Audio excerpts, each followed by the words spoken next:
Hey guys, it's Alicia. So I am back. Do you like my little Harry Potter reference? Big Harry Potter nerd. So go with it. Anyways, so today we are, well, I'm making another video, obviously.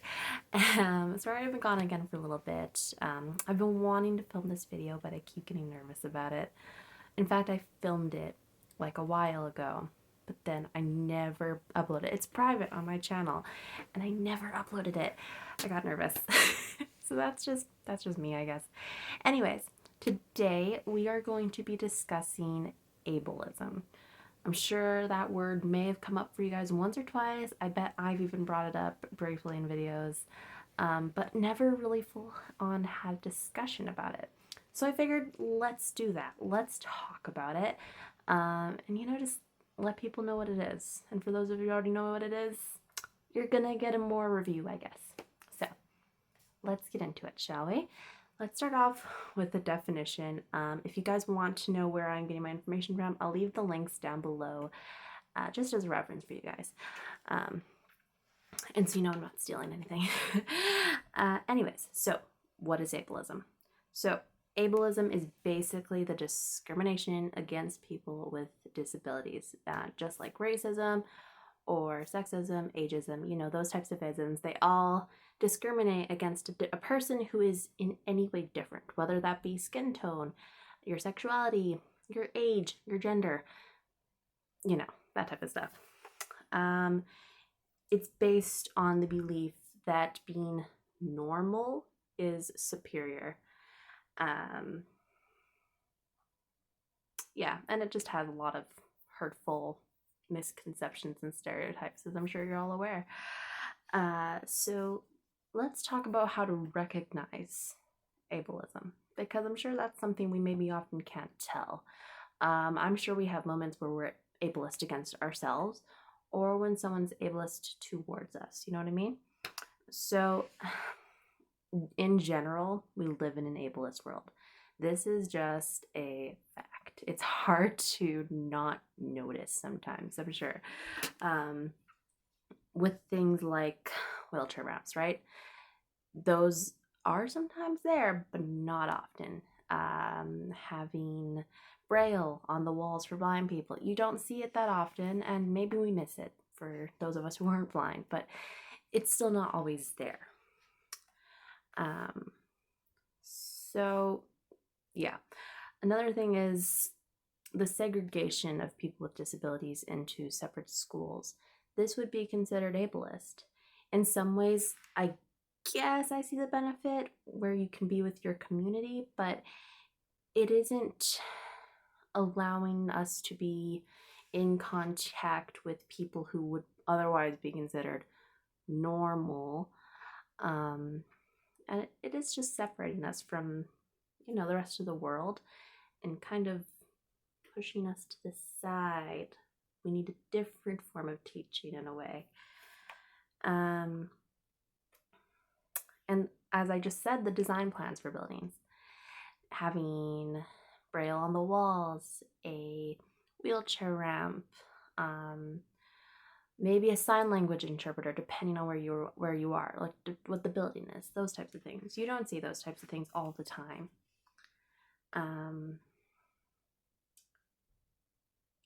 And the idea that a person who is disabled needs to be fixed. We don't all necessarily want to be fixed. This is a sensitive topic, right? The idea of hearing aids, it can be looked at as a type of fix or a cure. It's not, though. It's more of an aid, as it's in the name. It's a hearing aid.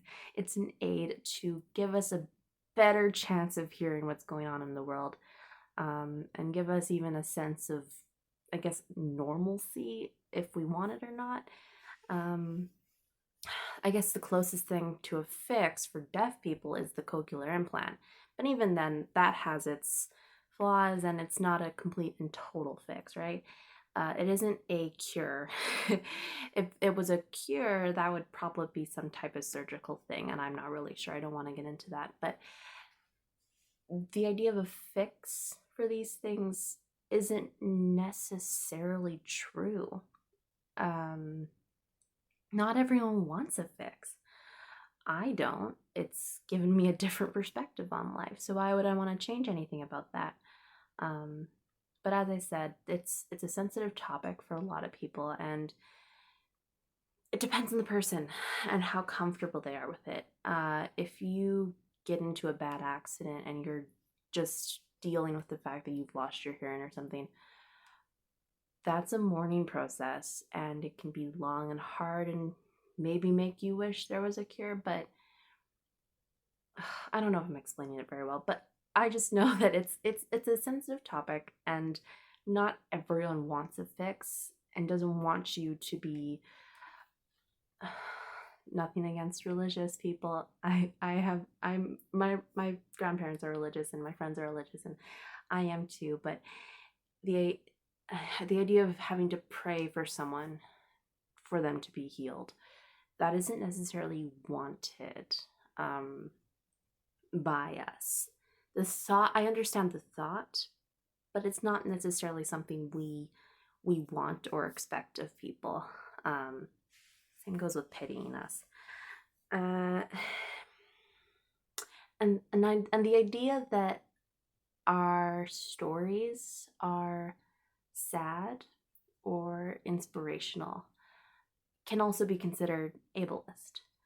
I guess I can see, oh, I'm going to sound ableist myself now, aren't I? I guess I can see how someone may think that, but it's not necessary to think that. My story is in no way inspirational. It's not sad either because I was born deaf. Didn't find out until I was like 10, and it started just there. Nothing about my life has changed other than the fact that I learned I was deaf, and obviously there are hardships with life, or nuisances, depending on what you want to call it. But it doesn't, you don't need to say, wow, that's a really inspirational story. Wow, that's so sad. Maybe they don't want you to think of it that way, but it depends on the person. Just ask if they're comfortable with that. Another thing is only thinking of visible disabilities. Someone in a wheelchair is clearly disabled in some way, but that isn't the only form of disability, right? There are mental disabilities. These also exist. And there are so many ways that this could be better cared for in our world, I'm sure. Whether that be a learning disability, anxiety, depression, schizophrenia, all of it. That is a disability. It's hindering someone in some way, no matter what it is. And that is another form of disability that isn't fake. It is real. It exists in so many people. My generation especially, since we like grew up with technology, right? And technology has a lot of negative side effects to it, social media in particular. Yeah, that is just one of those things, and the list goes on. This is just to name a few. So how can we prevent this, right? How can we stop ableism and make it, non-existent, as I wish we could do with every single type of ism there is? Ableism, racism, sexism, ageism, all of it. Just get rid of all of it. It's not needed. But how can we prevent ableism? Don't immediately think that someone's faking their disability. That isn't necessarily the case. Most of the time, it's not the case. They're normally telling you the truth. Don't not believe them. Don't be like, prove it. Don't do that. They don't need to prove anything to you. Their word should be enough. Maybe they'll show you their hearing aid, or maybe it's obvious that you can see their wheelchair, or they have a guide dog or a cane with them if they're blind. But for those who have a mental disability, it's not going to be there unless they have a moment. But just believe them. They're not necessarily lying. That's not normally the case.